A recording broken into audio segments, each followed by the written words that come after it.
Riyad al-Assad, commander of the CIA-backed Free Syrian Army, announced on Saturday that Syria's main rebel group is moving its command center across the Turkish border into Syria itself in preparation for an attack on Damascus. The CIA has been funneling weapons to the FSA for several weeks now in preparation for the assault, transferring the weapons by way of intermediaries, including Syria's Muslim Brotherhood. The CIA is also providing detailed intelligence and satellite data regarding Syrian army positions and troop movements. Under these conditions, the fall of the Syrian government is very likely in the months to come.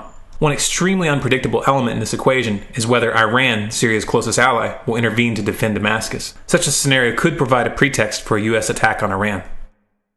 Last Thursday, Russian Deputy Foreign Minister Sergei Ryabkov warned Israel and other nations not to attack Iran over its nuclear program, saying, quote, "We warn those who are no strangers to military solutions that this would be harmful, literally disastrous for regional stability, and would set off deep shocks in the security and economic spheres that would reverberate far beyond the boundaries of the Middle East region."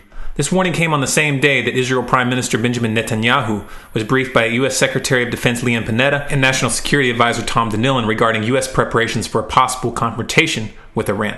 According to Haaretz, a top Israeli official has been quoted as saying the following: "As opposed to the Bush administration, the Obama administration is indeed carrying out steps in the Gulf, transferring forces and preparing bases. There is an unprecedented U.S. deployment opposite Iran." These developments in Syria and Iran make much more sense when you look at them in the context of these statements, which were made recently by former IMF economist Patrick Clausen in a speech given for the Washington Institute for Near East Policy. The Washington Institute for Near East Policy is a highly influential neocon think tank, which publicly states that its mission is to influence the U.S. executive branch and the media. I frankly think that crisis initiation is really tough. And it's very hard for me to see how the United States president can get us to war with Iran. Which leads me to conclude that if, in fact, compromise is not coming, that the traditional way of America gets to war is what would be best for U.S. interests.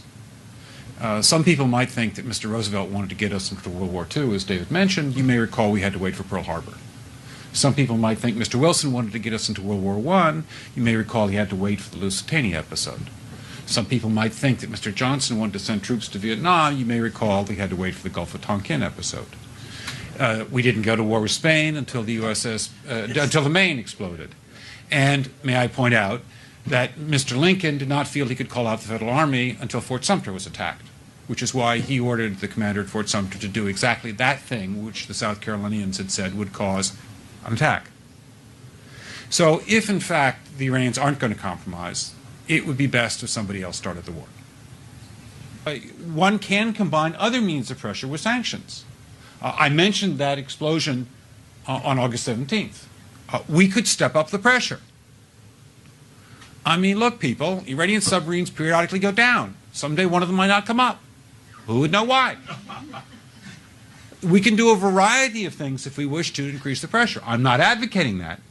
But I'm just suggesting that this is not a either-or proposition of, it's just sanctions has to succeed or other things. We are in the game of using covert means against the Iranians. We could get nastier at that. In channel news, a lot of people have been asking why I disappeared for 4 months and didn't make any videos. Short answer is that I was working on a number of extremely involved projects, one of which is a website system for activists.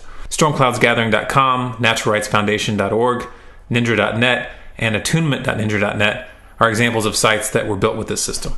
The idea was to build a central hub which would promote content produced by activists from all across the political spectrum and provide them with a website that has advanced features that normally cost thousands of dollars to set up. It took a massive amount of work, but at this point we can put out a brand new website with all the multimedia capabilities of StormCloudsGathering.com in just a few hours. Less if you don't include the graphic design aspect for the custom logo and such. We started accepting applications for activists who want a site on the network last week, and we've been flooded with responses. We are going through those responses right now, but it's taking us a while. The main thing we're looking for is people who have something important to say and are willing to take their time to put their ideas into articles or videos. One thing that stood out is that we had a number of contacts from veterans and military who want to get involved, which is great because that's really a key element of the population that we need to wake up. If you've reached the military and they muster up the courage to disobey the immoral orders that they're being given, then it's game over.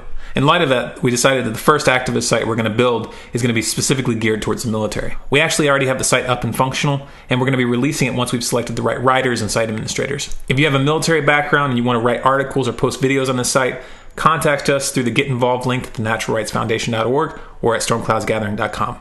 In other channel news, I've started work on a full-length documentary-style film.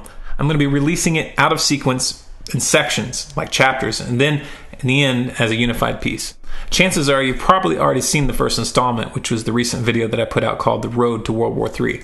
The final product is going to be about an hour long, so it's going to take a lot of work. If you'd like to contribute to the making of this film, you can click the donate button at StormCloudsGathering.com.